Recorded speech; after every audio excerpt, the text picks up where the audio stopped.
Hi, my name is Father Michael Woods. I'm an associate pastor at the Sanya Bluewater Roman Catholic Family of Parishes, and this is News from the Pews.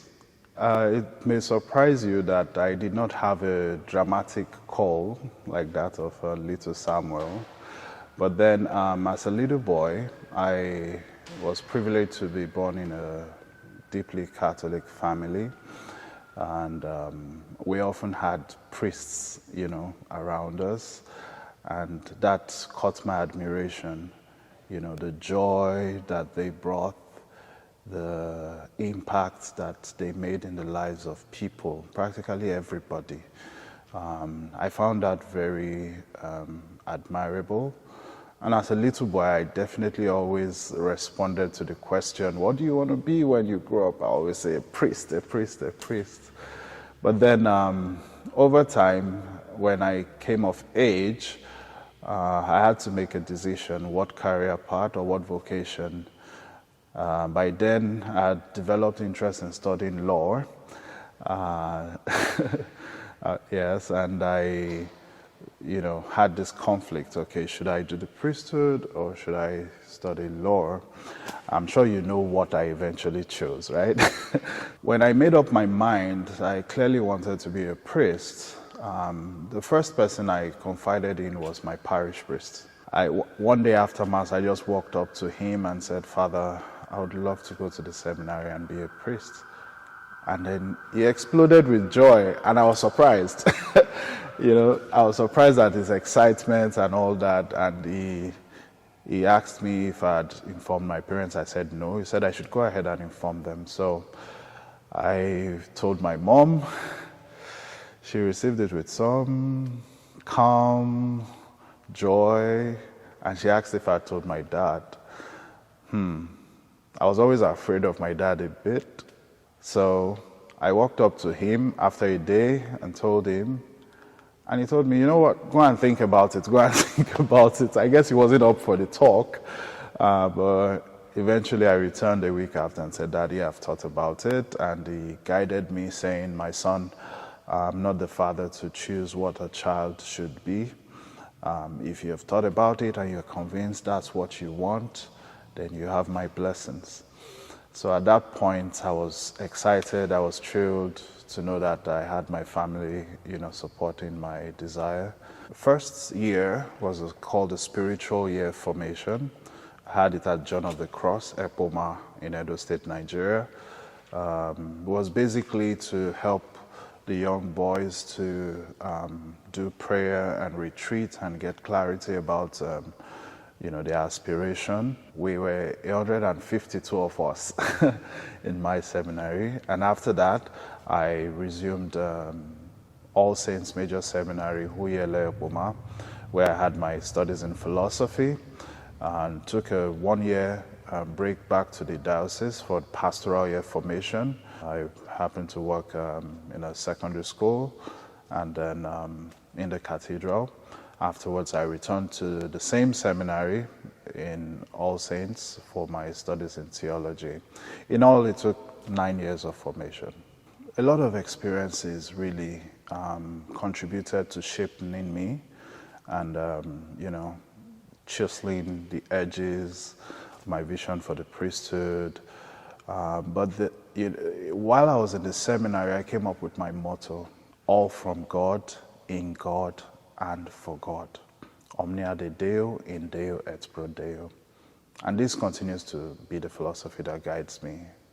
My native name actually is Ofeorishe, which means gift of God. So I consider my priesthood as a self-giving in totality. Everything about me, everything, my past, my present, my future, my spirit, my body, my social life, name it. Everything is from God, in God, and for God.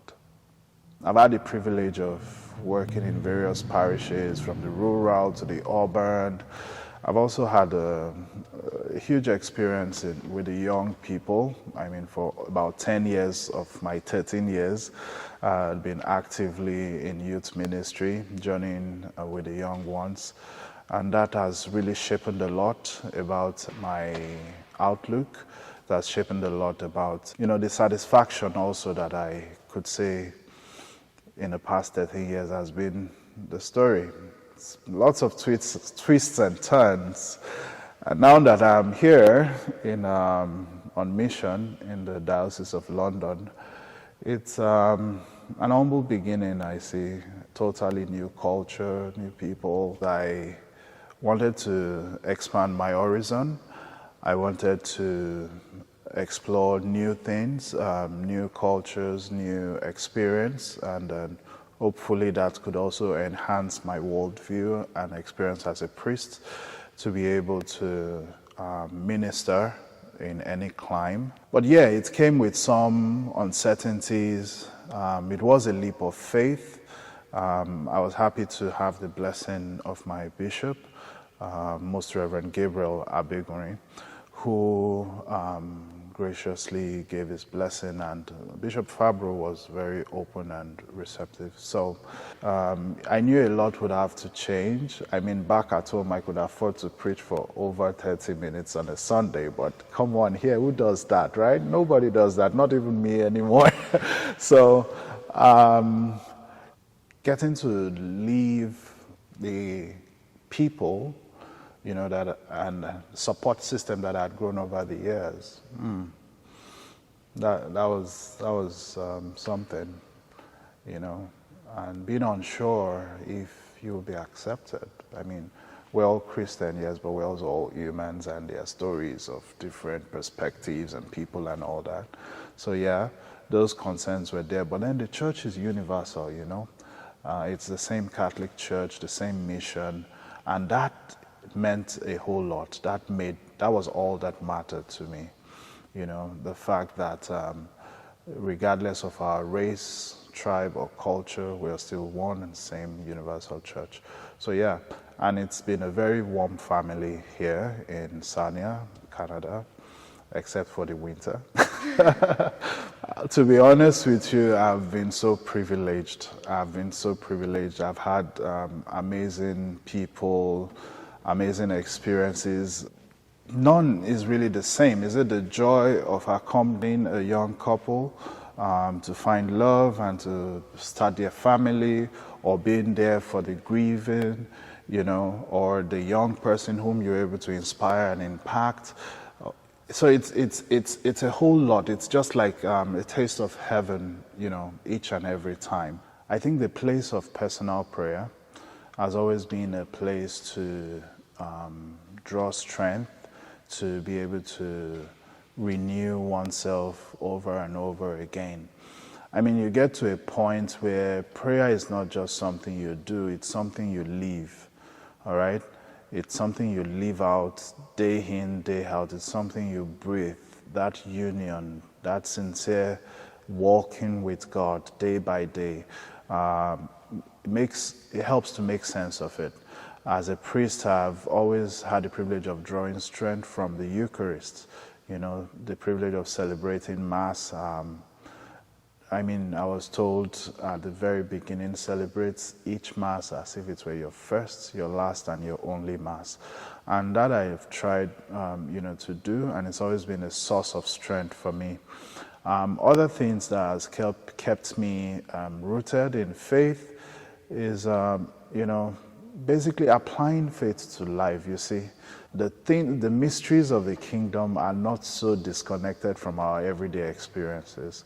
So if we become more God conscious, we tend to be able to see God in others, see God in our tasks, see God in, even the conversations with the little child. We feel the divine presence, and that for me makes both work and life a prayer. Personally, I have love for Our Lady. She's been a great intercessor, a mother, taking my ordinary efforts, and with her son, turning them into wine of great joy. Personally, I also have a few guys up there, who intercede for me, like St. Anthony has got my back, St. Teresa of Lisieux has got my back, Pope John Paul II has got my back. You know, not to mention St. Michael the Archangel. So yeah, it's you know, the company, the body of faith, the body of believers, friends who have become family, who have become prayer partners, has also been a huge support. You know, because oftentimes we priests tend to be so overwhelmed praying for others, and we don't remember to pray for ourselves. So having good friends, having family bonds that pray for you and remind you to keep doing what you're doing in Christ has been a source of strength for me to keep rooted in faith and prayer. The prizest gift I have ever had in my life is to be able to celebrate the Mass, you know, to be the bridge between heaven and earth, through which Christ makes his mysteries present. How to describe it? Wow. It's just heaven. Because, I mean, think of it, God taking unworthy men like me and then doing great things, is doing celestial things. The Holy Mass. The Holy Mass is the highest form of prayer. It is the place where the priest becomes visible instrument of Christ in the Word and in the Eucharist. And for me, each Mass is sublime, each Mass is unique, each Mass is a different divine encounter. And it's always new, That's the experience. It's always new each and every time. It never feels old. I think it's the greatest privilege of my life, not only to be able to be his vessel, but also to be able to communicate him to my brothers and sisters in the pews. So I would say, do not be afraid to ask for help in discernment. I know you may feel unworthy, you may feel weak, but that's in fact very appropriate. I mean, all the prophets, all those whom God called at the initial point had hesitations. But then that's only to help you to stay humble and to help you to acknowledge the truth of your dependence on God for whatever it is that is calling you to.